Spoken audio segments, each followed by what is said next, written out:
In today's video, I'm going to teach you how to connect to a MySQL database and run SQL queries in Cursor. By the end, you'll have a working database connection and know exactly how to run queries right from your editor. Start by opening Cursor. On the sidebar, look for the extensions view. It's the square-shaped icon.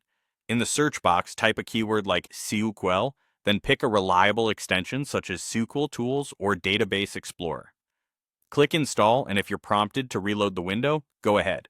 Once the extension is active, you'll notice a new database icon added to your sidebar. That's where you'll manage connections and see your databases.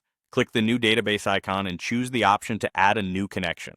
When the connection dialog opens, select MySQL as your database driver.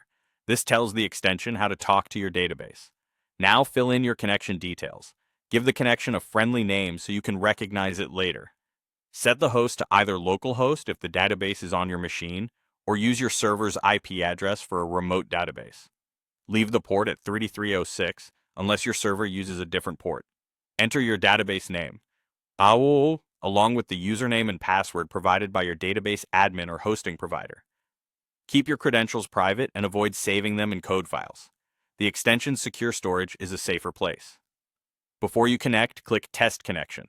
This step verifies that your details are correct and the network path is open.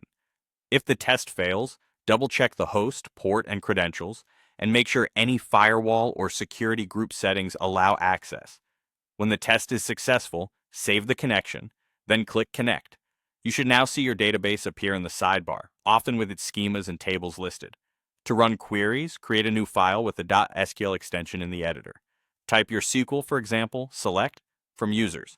When you're ready, use the Run on Active Connection button, typically found at the top right of the editor or in the right-click context menu.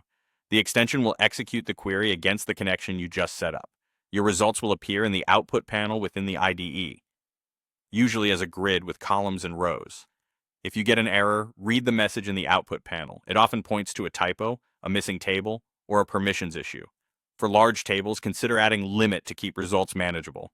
That's it. You've installed the SQL extension, created and tested a MySQL connection, and executed queries directly from Cursor.